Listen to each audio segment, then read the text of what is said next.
Join us on Patreon and become part of our journey to uncover history's untold stories. Your support helps us create in-depth content, bring hidden narratives to life, and keep history alive for everyone. Throughout history, few artifacts or declarations have carried such an enduring weight of mystery, reverence, and controversy as the Ten Commandments. These divine laws, said to have been etched into stone by the very hand of God and given to Moses on Mount Sinai, form a bedrock of moral and legal authority for billions of Jews, Christians, and even Muslims around the world. In churches, synagogues, courtrooms, and public monuments, these commandments are quoted as sacred codes that define the contours of righteous living and civil order. Yet, beneath the familiar Western narrative lies a deeper, older, and lesser-known story, one preserved not in the scrolls of Rome or Jerusalem, but in the highlands of Ethiopia, within the rugged monasteries and ancient cathedrals of a nation that has safeguarded its own version of biblical truth for thousands of years. The Ethiopian Orthodox Church, one of the oldest Christian traditions on earth, holds scriptures, traditions, and teachings that predate much of Western Christian canon by centuries. Within the thick, illuminated parchments of Ethiopia's ancient Guizi texts lies a strikingly different version of biblical history, one that includes a unique rendering of the Ten Commandments, not just as moral imperatives, but as part of a much larger spiritual and national covenant that Ethiopians believe ties them directly to the Israelites of the Old Testament. In Ethiopia, the commandments are not merely ethical guidelines. They are seen as part of an ancestral legacy passed down through a royal and spiritual lineage that many claim began with the union of King Solomon and the Queen of Sheba.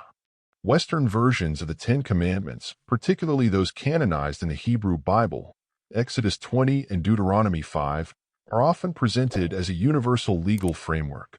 They emphasize the worship of one God, the sanctity of the Sabbath, and fundamental social ethics such as honoring parents, refraining from murder, adultery, theft, bearing false witness, and coveting.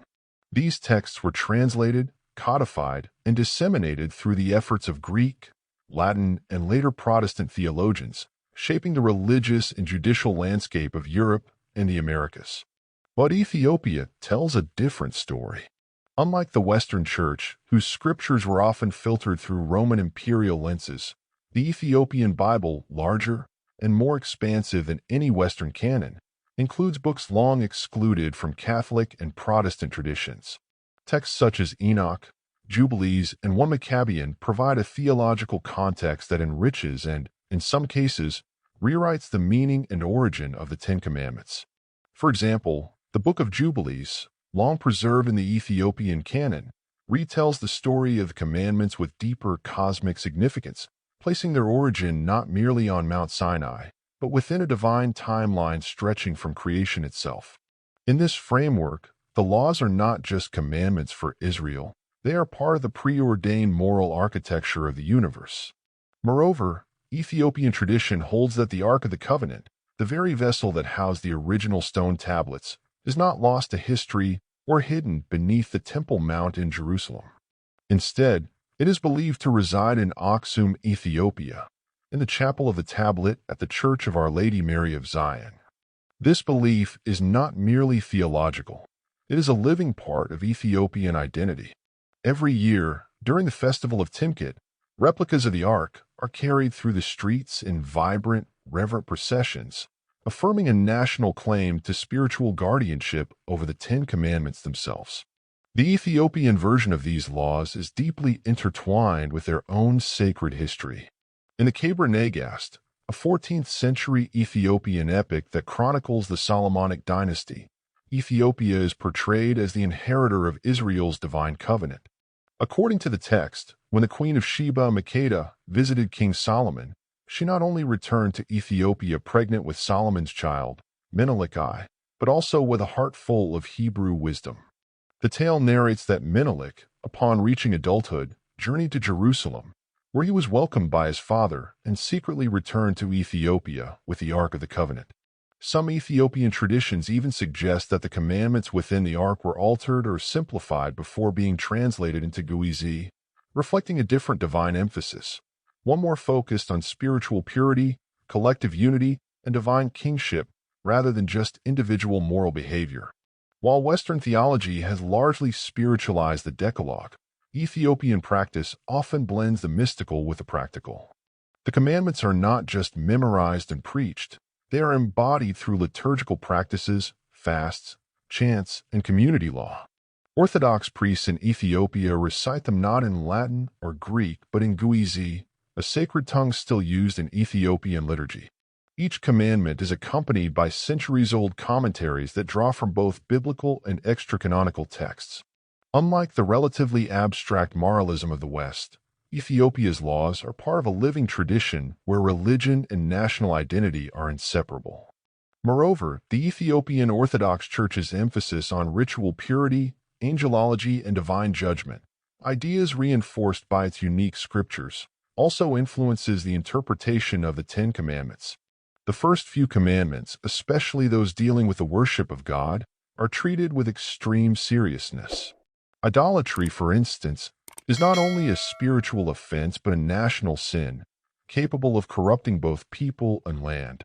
This is why Ethiopian iconography, while visually rich, adheres to strict symbolic codes meant to reflect divine reality rather than human imagination. Sabbath observance, likewise, is more strictly enforced in Ethiopia than in many Western nations, with Saturday, the seventh day, traditionally honored alongside Sunday due to the Church's deep roots in Judaic practice. Perhaps most striking is the way in which Ethiopia's version of the commandments resists the Western tendency to divorce religion from politics. In Ethiopian history, kings were seen not merely as rulers, but as anointed guardians of divine law. Their legitimacy was measured by their fidelity to God's commandments, and their failure to uphold them often spelled divine judgment in the form of invasions, famines, or civil unrest. This contrasts starkly with Western interpretations of the Decalogue, especially during the Enlightenment, where the commandments were reinterpreted through the lens of secular humanism, stripped of their theocratic urgency. Modern biblical scholarship has only recently begun to explore the profound implications of Ethiopia's scriptural heritage.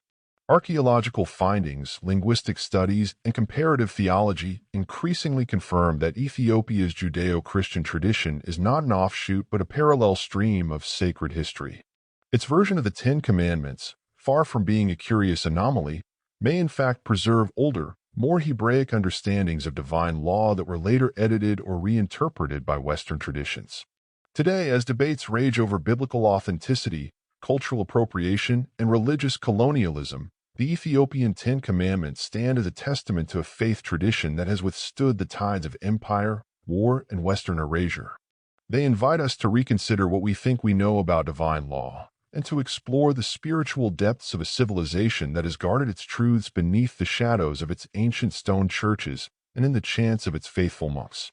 In this age of global spiritual awakening and cultural re-examination, the Ethiopian version of the Ten Commandments is not just an alternative narrative, it is a revelation in its own right. It reminds the world that truth has many tongues, and that sometimes the oldest voices are the ones we have yet to fully hear.